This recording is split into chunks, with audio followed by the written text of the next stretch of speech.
नमस्कार दोस्तों, मैं देवकीनंदन राठौर ज्ञान गंगा चैनल से। अब तक हम 4 विभक्तियों को पढ़ चुके हैं, प्रथमा, द्वितीय, तृतीय, चतुर्थी। और अगली विभक्ति अर्थात अगले कारक की ओर बढ़ते हैं हम, अपादान कारक की ओर। दोस्तों, अपने लक्ष्य को प्राप्त करने के लिए आप लगे रहिए, बाधाओं से न डरना है, न पीछे हटना है, और अपने लक्ष्य को प्राप्त करने के लिए आप निरंतर प्रयास करते रहिए। अगला कारक है हमारा अपादान कारक। अपादान कारक के बारे में बात करें तो देखिए, अपादान कारक किसे कहते हैं। तो अपादान के पहले ही सूत्र में इसकी परिभाषा है कि ध्रुवम अपाय अपादानम, ध्रुवम अपाय अपादानम। तो देखिए, ध्रुवम का मतलब होता है एक अवधिभूत, इसको हम कह सकते हैं अवधिभूत तत्व। इसे हम अवधिभूत तत्व कह सकते हैं। और अवधिभूत तत्व के बारे में यदि हम बात करें कि अपाय, पहले तो हम ध्रुवम को 1 मिनट कुछ समय के लिए छोड़िए, पहले हम बात करते हैं अपाय। अपाय का मतलब क्या होता है? अपाय का मतलब होता है अलग होना। अब देखिए, अलग होने के अर्थ में जिससे अलग हुआ जाए वह क्या कहलाता है? ध्रुव कहलाता है। और उसे ही अवधिभूत कारक भी, अवधिभूत तत्व भी हम कहते हैं। अब यहाँ पर आपको थोड़ा सा एक कंफ्यूज हो रहा होगा। ये कंफ्यूज ये है कि ध्रुव का मतलब अटल, निश्चित नहीं। अटल निश्चित यहाँ पर हम अर्थ नहीं लेंगे। इसलिए क्यों? क्योंकि यहाँ पर दौड़ती हुई वस्तु से भी अलग हुआ जा सकता है। इसलिए यहाँ पर ध्रुव का अर्थ जो होगा वह चल या अचल हो सकता है।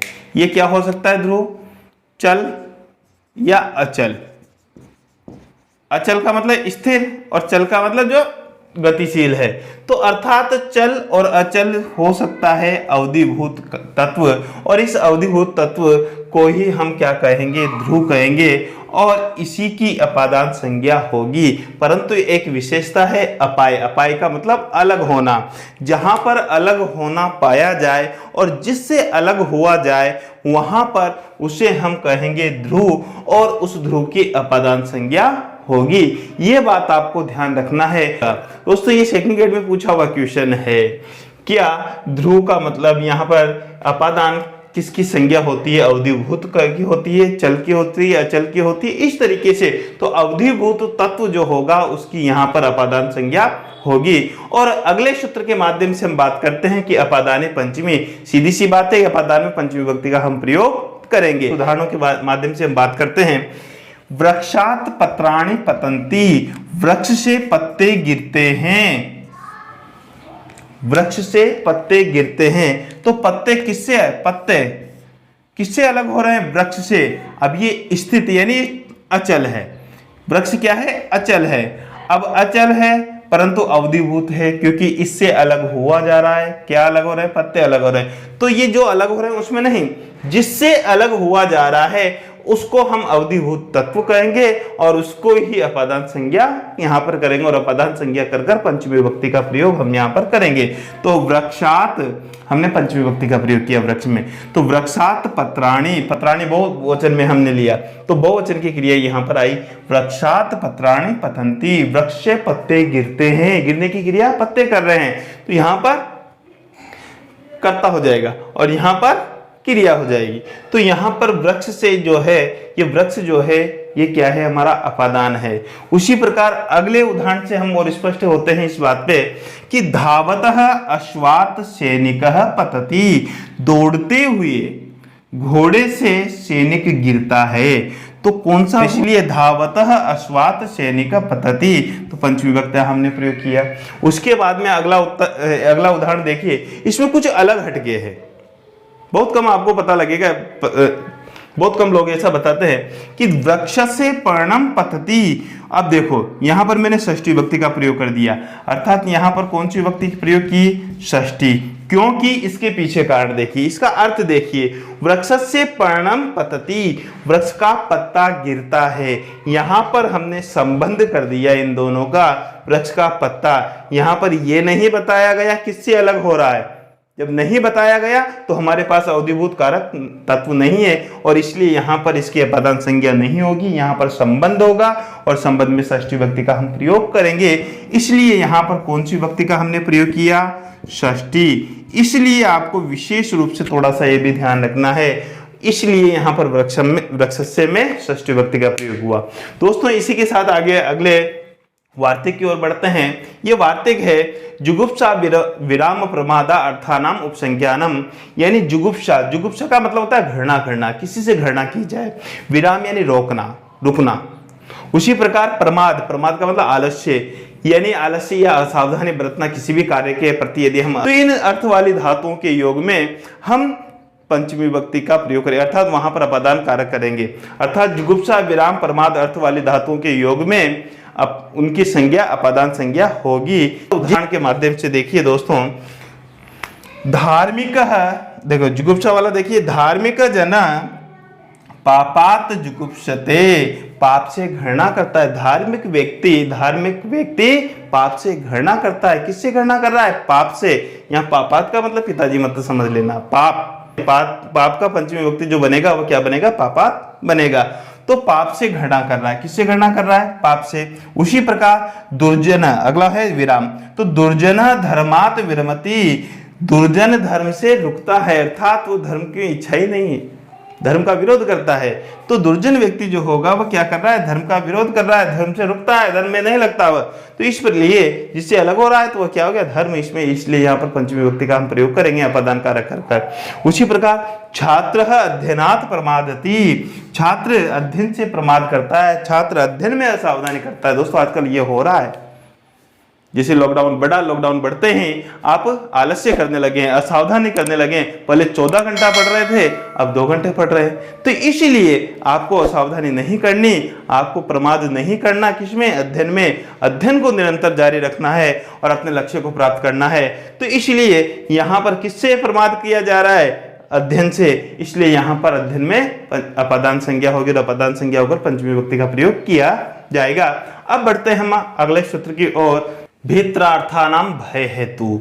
तो देखिए दोस्तों इसके अंतर्गत क्या है? 2 धातुएं हैं, 2, भी और त्रा। भी का मतलब डरना, भी का मतलब क्या होता है? डरना, और त्रा का मतलब रक्षा करना। तो देखिए इस प्रकार की जो धातुएं हैं, बी या अर्थ, बी और त्रा अर्थ वाली धातुओं के योग में जो भय हेतु, भय का कारण, जो भय का कारण है, इस भय के कारण में अपादान संज्ञा होगी और उसकी अपादान संज्ञा होकर पंचमी विभक्ति का प्रयोग किया जाएगा। यानी सीधा सा हमें ध्यान रखना है कि भी ही नहीं, भी के अलावा और भी धातु हो सकती है जिसका अर्थ डरना हो सकता है। उसके अलावा त्रा का अलावा और भी धातुएं हो सकती है जिसका अर्थ रक्षा करना या बचाना होता है। तो ऐसी धातुओं का यदि प्रयोग हो रहा है तो वहां पर जो भय का कारण है, भय हेतु, भय का कारण जो है, उस भय के कारण की अपादान संज्ञा होगी और अपादान संज्ञा होकर पंचमी विभक्ति का प्रयोग किया जाएगा। तो दोस्तों इस चीज को आपको विशेष रूप से ध्यान रखना है। इसके उदाहरणों के माध्यम से हम बात करें कि बालक सिंहात बिभेति, बालक किससे डरता है? बालक किससे डरता है? सिंह से डरता है। किससे डर रहा है? सिंह से। तो बालक सिंह से डर रहा है। तो यहां पर यदि हम बात करें तो देखिए कि भय का कारण क्या है? बालक को जो डर लग रहा है उसका कारण क्या है? सिंह। बालक का डर का कारण जो है सिंह है, इसलिए भय के कारण को हम अपादान संज्ञा करेंगे और अपादान संज्ञा कर पंचमी विभक्ति का प्रयोग करेंगे। उसी प्रकार धनिक चोरात विभेति, धनिक जो धनवान व्यक्ति है किससे डर रहे हैं? चोर से। चोर से चोरी करने का डर लगता है। तो इस प्रकार से यहाँ पर डर किससे है? चोर से। भय का कारण कौन है? चोर। इसलिए यहाँ पर हम अपादान संज्ञा करेंगे और अपादान संज्ञा करके पंचमी विभक्ति का प्रयोग करेंगे। अगले उदाहरण की ओर यदि हम बढ़ते हैं कि पिता पुत्रम रोगात त्रायते, पिता पुत्र को रोग से बचाता है। तो बचाने की अर्थ जो है, बचाने का जो अर्थ है, इसके अंतर्गत हम बात करें किससे बचाया जा रहा है? भय का कारण क्या है? तो भय का कारण क्या है? रोग। और जब बचाने अर्थ में भी रोग का भय का कारण रहेगा, किससे?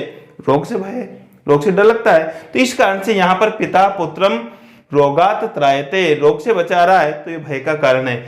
यहाँ पर अगला देखिए, कर्षक पशुभ्य क्षेत्र रक्षति, कर्षक किसान पशुभ्य पशुओं से क्षेत्र की रक्षा करता है। तो किससे? पशुओं से डर है, इसलिए यहाँ पर पशुभ्य में अपादान संज्ञा करेंगे और अपादान संज्ञा कर यहाँ पर हम पंचमी विभक्ति का विधान करेंगे। इसी प्रकार अगले सूत्र की ओर बढ़ते हैं। अगला सूत्र है हमारा पराजय सौंड, पराजय सौंड यानी पराजय असौंड। असौंड का मतलब है असह्य, असह्य का मतलब जिसको सहन नहीं किया जाए। क्या असह्य का मतलब क्या होता है? जिसे सहन नहीं किया जाए। तो पराजय, पराजय यहां पर अब देखिए और थोड़ा सा विश्लेषण हम करते हैं कि यहां पर परा उपसर्ग है और परा के बाद में जी धातु है। जी का मतलब होता है जीतना, जीतने के पहले यदि परा लगा दिया जाए तो पराजित होता है। क्या? तो इस प्रकार से परा यानी पराजय अर्थ में यदि जो असौंड, असह्य जो कारक है, असह्य जो वस्तु है, उस वस्तु को का हम अपादान संज्ञा करेंगे। तो देखिए इसमें एक बात स्पष्ट है कि पराजित होने के दो अर्थ हो सकते हैं। पराजित, पराजित होना और पराजित करना। या तो एक तो पराजित हम स्वयं हों या पराजित हम किसी दूसरे को करें। किसी दूसरे को पराजित करते हैं तो फिर वहां असह्य कारक नहीं होता है। यदि पराजित होते हैं तो असह्य कारक होता है, असह्य वस्तु होती है, असह्य तत्व होता है, तो उसकी हम अपादान संज्ञा करेंगे। तो देखिए यहाँ पर उदाहरण के माध्यम से हम बात करते हैं कि छात्र अध्ययनात्, छात्र अध्ययन से पराजयते, छात्र अध्ययन से पराजित होता है। पराजित हो गया, किससे पराजित हुआ? अध्ययन से। असह्य, असहनीय हो गया, तो इसलिए यहाँ पर असह्य जो तत्व होगा उसका हम अपादान संज्ञा करेंगे और उसमें पंचमी विभक्ति का प्रयोग करेंगे। अगले उदाहरण से हम बात करें कि पापहम सत्यात्, पाप सत्य से पराजयते। पाप किससे पराजित होता है? सत्य से पराजित होता है। पाप सत्य से पराजित होता है। किससे पराजित होता है? सत्य से। तो पाप के लिए असह्य क्या है? सत्य। उसी प्रकार जना मृत्यु पराजयन्ते, लोग मृत्यु से पराजित होते हैं। किससे पराजित हो रहे हैं? असह्य क्या है? मृत्यु। तो मृत्यु में हम यहाँ पर पंचमी विभक्ति का प्रयोग करेंगे अपादान कारक कर कर। तीनों उदाहरण जो हैं ये तो पराजित होने के अर्थ में और ये पराजित करने के अर्थ में है। तो हरि शत्रुन पराजयते, हरि शत्रुओं को पराजित करते हैं, इसलिए यहाँ पर द्वितीय विभक्ति का प्रयोग किया गया। कौन सी विभक्ति का? द्वितीय विभक्ति का। यहाँ पर हम अपादान कारक नहीं करेंगे, यहाँ पर हम कर्म संज्ञा करेंगे। क्या करेंगे? कर्म संज्ञा। और कर्म संज्ञा कर कर द्वितीय विभक्ति का प्रयोग हम करेंगे। तो दोस्तों इस चीज को आपको ध्यान रखना, पराजित अर्थ में यदि पराजित हो रहा है स्वयं क्या, तो और जिससे पराजित हो रहा है उसकी अपादान संज्ञा करेंगे, और पराजित यदि कर रहा है तो वहां पर उसकी कर्म संज्ञा होगी, न कि अपादान संज्ञा। तो देखिए अपना अगला सूत्र है वारणार्थम इप्सितम, वारणार्थम इप्सितम यानी वारणार्थानाम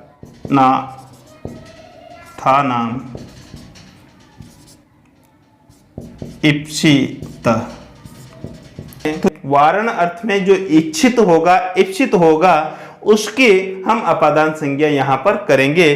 तो देखिए उदाहरण के माध्यम से इसको और स्पष्ट करते हैं कि कर्षकः यवेभ्य गाम वार्यति, कर्षक किसान, यवभ्य जो से गाय को हटाता है।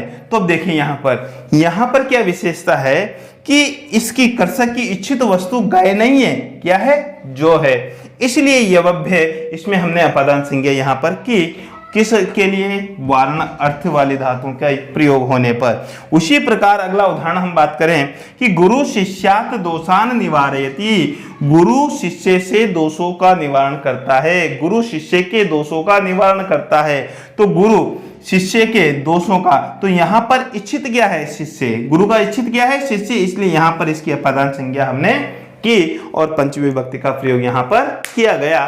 दोस्तों अब तक यदि आपने मेरे चैनल को सब्सक्राइब नहीं किया तो सब्सक्राइब कीजिए, लाइक कीजिए, शेयर कीजिए और पढ़ते रहिए। इसी तरीके से बहुत अच्छे मन से आप पढ़ रहे हैं और मुझे बहुत अच्छा रिस्पॉन्स आपका मिल रहा है। कमेंट्स कीजिए, यदि कोई चीज़ आपको समझ में नहीं आती है तो उसका मैं रिप्लाई जरूर करूंगा।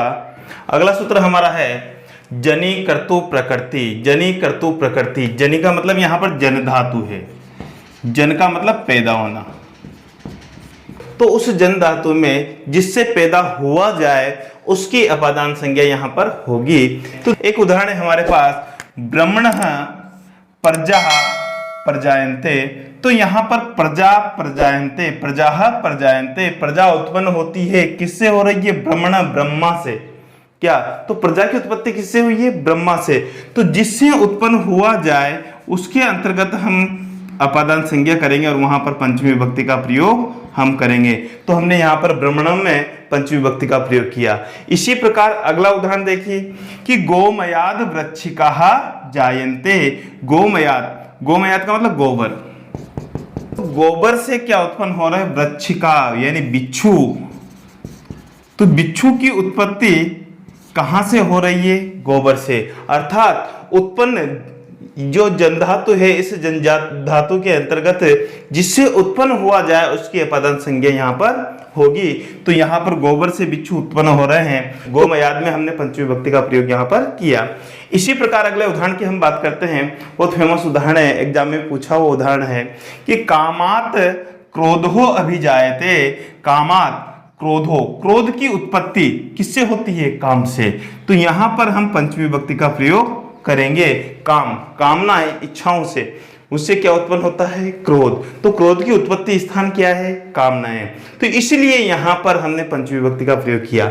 इसके बाद में अगला उदाहरण देखिए कि क्रोधात सम्मोह भवति। क्रोध से मोह उत्पन्न होता है। तो किससे उत्पन्न हो रहा है मोह? क्रोध से। तो इस प्रकार से आप यहां पर इस बात का हमें ध्यान रखना है, जिससे उत्पन्न हुआ जाए उसकी अपदान संज्ञा होती है। तो दोस्तों अगले सूत्र की ओर बढ़ते हैं। भुव प्रभव। तो भू, जहां पर यदि किसी की उत्पत्ति स्थान यदि दिखाई नहीं देता है तो उस वह पहली बार जहां पर नजर आता है उस स्थान को भी हम अपदान संज्ञा यहां पर करेंगे। तो अपदान संज्ञा करके पंचमी विभक्ति का प्रयोग करेंगे।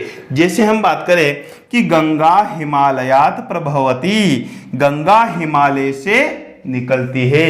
गंगा कहां से निकल रही है? हमें मुख्य स्थान ये पता नहीं है क्या, परंतु पहली बार कहां से दिखाई दे रही है? तो हिमालय से दिखाई दे रही है। इसलिए हमने हिमालयात, हिमालय को हिमोतः भी हम पंचमी विभक्ति यहाँ पर लिख सकते हैं। तो ये दोनों ही सही है। इसलिए यहाँ पर हिमालयात और हिमवतः दोनों में पंचमी विभक्ति है।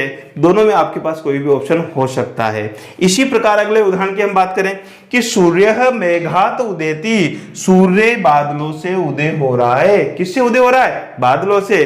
तो बादलों से उदय नहीं हो, पहली बार कहां से दिखाई दे रहा है? जब बदल हो रहे हैं सुबह के समय और सूर्य बदल से निकलता हुआ दिखाई दे रहा है। तो सूर्य मेघात उदेति, सूर्य बादलों से उदय हो रहा है। तो यहाँ पर हम इसके, जहां पर पहली बार दर्शन होते हैं, पहली बार यदि दिखाई देता है उत्पत्ति स्थल, तो उसमें हम उसकी क्या करते हैं?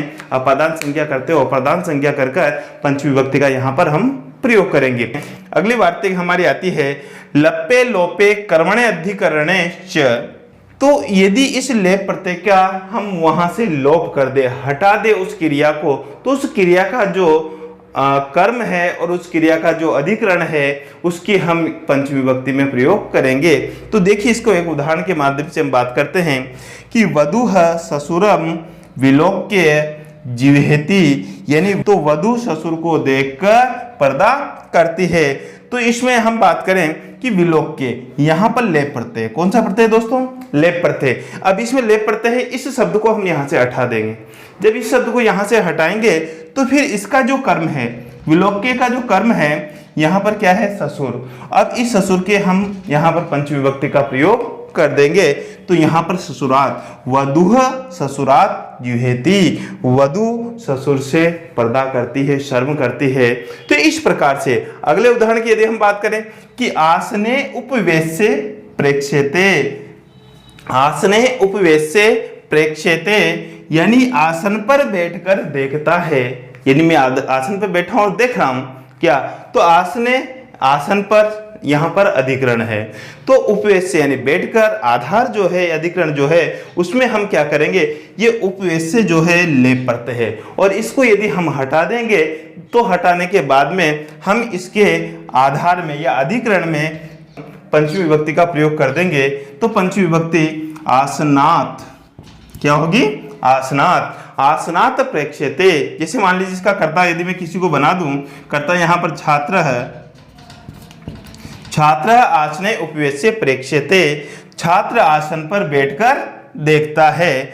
तो यहाँ पर इसका जो उपवेश्य, इसको यदि लेप प्रत्यय से बना हुआ शब्द को यदि हम हटा देते हैं तो इसका जो आधार है, इसका जो अधिकरण है, इस अधिकरण में हम पंचमी विभक्ति का प्रयोग करेंगे।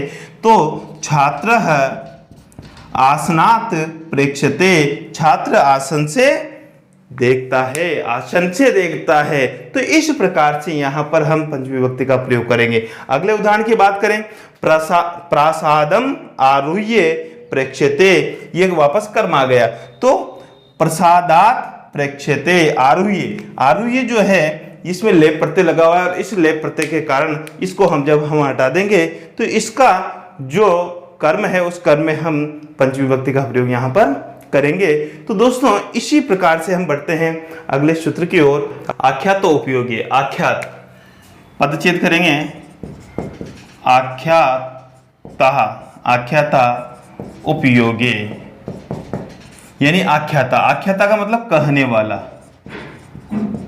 कहने वाला, वक्ता, शिक्षक, इस तरीके से। तो आख्याता यानी कहने वाला, और उपयोग का मतलब होता है नियम पूर्वक, नियम पूर्वक पढ़ाई करना, नियम पूर्वक ज्ञान प्राप्त करना।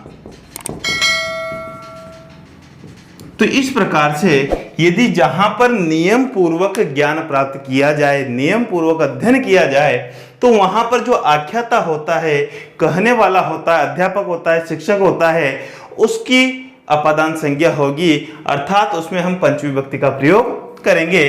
तो एक उदाहरण के माध्यम से हम बात करते हैं कि शिष्यः उपाध्यायात् अधीते, शिष्य उपाध्यायात्, शिष्य जो है वह किससे अध्ययन कर रहा है? उपाध्याय से। तो उपाध्यायात् अधीते, तो शिष्यः उपाध्यायात् अधीते, तो शिष्य उपाध्याय से पढ़ रहा है। तो किससे पढ़ रहा है? उपाध्यायात्। तो इसलिए हमने यहाँ पर पंचमी विभक्ति का प्रयोग किया। अगला उदाहरण देखिए, छात्राः गुरोः पठन्ति, छात्र जो है वह गुरु से पढ़ रहे हैं। तो नियम पूर्वक यहाँ पर पढ़ा जा रहा है। आपने देखा होगा जब गुरु से, उपाध्याय से, आदि से किसी से हम विद्यालय में पढ़ते हैं तो एक निश्चित समय पर, निश्चित नियम के अनुसार, ये नहीं कि उसके सिर पे बैठ के पढ़ेंगे। तो नियम पूर्वक यदि हम उससे अध्ययन कर रहे हैं तो फिर वहां पर जो कहने वाला है, जो बोलने वाला वक्ता है, उसमें हम अपादान कारक कर पंचमी विभक्ति का प्रयोग करेंगे। परंतु यदि वहां पर ऐसा नहीं है, जैसे इसके अगले उदाहरण में हम बात करें, जनाः नटस्य गाथा शृण्वन्ति, यानी लोग नट से कहानी सुनते हैं। तो नट जो है वो नियम पूर्वक थोड़ी पढ़ा रहा है। आपने देखा होगा कहीं भी हो गया, यदि नट खड़ा है वो कहानी सुना रहा है तो कोई नियम नहीं है, जिसकी इच्छा हो सुने, जिसकी इच्छा हो ना सुने। तो इस प्रकार से यहाँ पर उपयोग यानी नियम का अभाव है, इसलिए उपयोग का अभाव होने के कारण यहाँ पर षष्ठी विभक्ति का प्रयोग किया गया है। उसी प्रकार अब हम बात करते हैं अगले सूत्र की ओर। अंतर्ध्यो एन दर्शनम इच्छति, इसका पदच्छेद करें तो यहाँ पर एन अदर्शन इच्छति। तो देखिए यहां पर हम बात करें कि अंतर्ध्यो, अंतर्ध्यो का मतलब क्या होता है? अंतर्ध्यो का मतलब होता है छिपना, किसी की ओट में। यदि किसी ओट में छिप रहे हैं तो वहां पर एन अदर्शनम, जिसको नहीं दिखना चाह रहे हैं उसकी इच्छति यानी चाह रहे हैं, जिसको दिखना नहीं चाह रहे हैं या जिससे हम छिप रहे हैं उसकी अपादान संज्ञा होगी और वहां पर भी पंचमी विभक्ति का प्रयोग किया जाएगा। तो देखिए उदाहरण के माध्यम से समझते हैं कि कृष्णः मातु नीलीयते, कृष्ण माता से छिपता है। तो यहां पर हमने पंचमी विभक्ति का प्रयोग किया, क्योंकि कृष्ण, आपने देखा होगा कृष्ण बाल लीलाओं को देखिए तो कृष्ण कहीं कोने में जाकर, किसी पेड़ की ओट में जाकर छिप जाते हैं। तो उस स्थिति में वहां पर क्या है? कृष्ण छिप रहे हैं। किससे छिप रहे हैं? माता से। तो जिससे छिप रहे हैं उसकी अपादान संज्ञा होगी और पंचमी विभक्ति का प्रयोग किया जाएगा। अगला उदाहरण है, शिष्यः गुरो नीलीयते। आपने देखा होगा जब गुरुजी गांव में होते हुए निकलते हैं तो शिष्य जो होते हैं वो छिप जाते हैं देखकर कि अभी सर डांटेंगे, सर फटकारेंगे। तो इसलिए तो यहाँ पर जिससे छिपा जा रहा है उसमें भी हम पंचमी विभक्ति का प्रयोग करेंगे। उसी प्रकार यहाँ इसका प्रति उदाहरण है। इसमें क्या हो रहा है कि धनवानः चोरान न दिदीक्षते, यानी धनवान व्यक्ति, देखिए एक मार्ग है, मार्ग में जा रहा है धनवान व्यक्ति, उधर से एक चोर आ रहा है। अब वह उसकी नजर से बचना चाह रहा है परंतु उसके पास कोई ओट नहीं है। तो धनवान चोरान, यानी यहां पर हमने द्वितीय विभक्ति का प्रयोग किया। कौन सी विभक्ति का प्रयोग किया? द्वितीय विभक्ति का हमने प्रयोग किया। तो देखिए धनवान चोर से छिपना यानी चोर को दिखना नहीं चाह रहा है परंतु फिर भी दिखाई दे रहा है, इसलिए यहाँ पर व्यवधान नहीं है किसी भी चीज का, और व्यवधान नहीं होने के कारण यहाँ पर हमने द्वितीय विभक्ति का प्रयोग किया, न कि पंचमी विभक्ति का। यदि व्यवधान होता तो पंचमी विभक्ति का प्रयोग हम करते। तो दोस्तों हमारा अगला सूत्र है, इसका पदच्छेद हम करते हैं। इसका पदच्छेद करें तो अन्य, आरात, इतर, ऋते, दिक्, शब्द, अंचु, उत्तर पद, आही, आंच, आही, युक्ते। तो इस प्रकार से ये शब्द हैं। तो दोस्तों सीधा सा हमें कुछ है सूत्र को याद करने की आपको आवश्यकता नहीं है, आपको तो सबसे इंपॉर्टेंट बात है कुछ शब्द हैं, इन शब्दों को योग में भी पंचमी विभक्ति का प्रयोग किया जाता है। दोस्तों आपको केवल कुछ ही, आपको इतना सा याद रखना है कि कुछ शब्दों के योग में भी आपको पंचमी विभक्ति का प्रयोग करना है। तो वो शब्द कौन कौन से हैं? एक तो अन्य, अन्य का मतलब भिन्न, आरात यानी पांच या दूर अर्थ में इसका प्रयोग किया जाता है, ऋते यानी बिना, इतर अलावा, दिक् शब्द दिशावाचक जो शब्द है उन शब्दों के योग में, जैसे पूर्व, पश्चिम, उत्तर, दक्षिण, इस प्रकार से दिशावाचक जो शब्द है उनके योग में ये सारे जो हैं, ये नीचे के जितने भी दिक् सूचक शब्द है, दिशावाचक शब्द है, अंचु उत्तर पद है, अंचु का मतलब वही प्राक या प्राक यानी पहले बाद में। तो इस प्रकार के जो शब्द हैं, अंचु, आच, आच प्रत्यय से लगे बने हुए शब्द हैं, आही, आही प्रत्यय से बने हुए शब्द हैं। तो ये शब्द सारे क्या है? दिशावाचक शब्द हैं। तो इस चीज को आपको थोड़ा सा ध्यान रखना है कि यहाँ से ये यहाँ तक के लगभग दिशावाचक शब्द है, इन सभी शब्दों के योग में हमें पंचमी विभक्ति का प्रयोग करना है। इस चीज को आपको थोड़ा सा ध्यान रखना है। जैसे अब उदाहरण के माध्यम से हम बात करें तो अन्य का मतलब भिन्न, को अन्य कृष्णात, कौन कृष्ण से भिन्न है, अर्थात कृष्ण के अलावा कोई नहीं है, कृष्ण से कोई भिन्न है, कोई नहीं है, कृष्ण के अलावा कृष्ण जैसा कोई नहीं है। उसी प्रकार आरात यानी पास दूर, तो वनात आरात नदी अस्ति, तो किससे? जिससे भी दूर या पास है। तो यहाँ पर हम बात करेंगे तो आरात शब्द के योग में हमने यहाँ पर पंचमी विभक्ति का प्रयोग किया। उसी प्रकार ऋते यानी बिना। दोस्तों ये इंपॉर्टेंट शब्द है, ये 2-3 बार पूछा हुआ शब्द है, ये सेकंड ग्रेड में पूछा गया है और थर्ड ग्रेड में पूछा गया है। तो ऋते, ऋते यानी बिना, तो ऋते ज्ञानात न सफलता अस्ति, बिना ज्ञान के सफलता नहीं है, यानी सफलता आपको नहीं मिलेगी बिना ज्ञान के। तो ज्ञान में हमने कौन सी विभक्ति का प्रयोग किया? पंचमी विभक्ति का। तो ऋते शब्द के योग में वहां पर सीधा सा क्वेश्चन पूछा जा सकता है कि ज्ञानात में कौन सी विभक्ति और किस कारण से? तो ऋते के योग में यहाँ पर ज्ञानात में पंचमी विभक्ति का हमने प्रयोग किया। अगला उदाहरण हम बात करते हैं इतर, इतर यानी अलावा। तो कृष्णात इतर को अपि मुक्तिदाता नास्ति, कृष्ण के अलावा कोई भी मुक्तिदाता नहीं है, अर्थात कृष्ण के अलावा कोई भी ऐसा व्यक्ति नहीं है। तो कृष्ण से इतर, इतर यानी अलावा, तो कृष्ण में हमने पंचमी विभक्ति का प्रयोग किया। दिशावाचक शब्दों की बात करें तो चैत्रात पूर्व फागुना, चैत्र से पूर्व फागुन होता है। चैत्र से महीने से पहले कौन सा होता महीना होता है? फागुन महीना होता है। तो पूर्व के योग में हमने यहाँ पर चैत्र में पंचमी विभक्ति का प्रयोग किया। उसी प्रकार अच्युत्य उत्तर पद यानी प्राक प्रत्येक शब्द हैं, इन शब्दों के योग में भी यहाँ पर हम पंचमी विभक्ति का प्रयोग करेंगे। तो ग्रामात प्राक मंदिरम अस्ति, ग्राम से पहले मंदिर है, तो ये भी एक प्रकार से दिशावाचक शब्द हो गया। उसी प्रकार आज, आज प्रत्यय से बने हुए शब्दों में हम बात करें, ये दक्षिणा है, उत्तरा है, इस प्रकार के जो शब्द बनेंगे तो वो क्या कहलाते हैं? पूर्वा है। तो इस प्रकार के जो शब्द बनेंगे वो क्या है? आज प्रत्यय से बने हुए, सीधी सी बात है, दिशावाचक शब्द है। तो नगरात दक्षिणा उत्तरा उपवनम अस्ति, नगर से दक्षिण में या उत्तर में उपवन है। तो इस प्रकार से आपको ध्यान रखना है।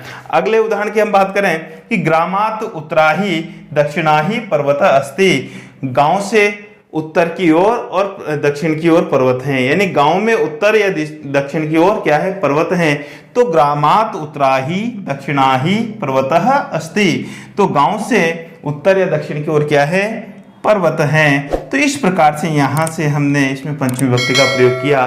तो दोस्तों ये हमारी पंचमी विभक्ति कंप्लीट होती है। और दोस्तों अभी तक आपने मेरे चैनल को सब्सक्राइब नहीं किया तो सब्सक्राइब कीजिए, लाइक कीजिए, शेयर कीजिए और दोस्तों आप इसी तरीके से मेरे ऊपर प्यार बनाए रखिए और वीडियो को अधिक से अधिक शेयर कीजिए। दोस्तों धन्यवाद। जय हिंद, जय भारत।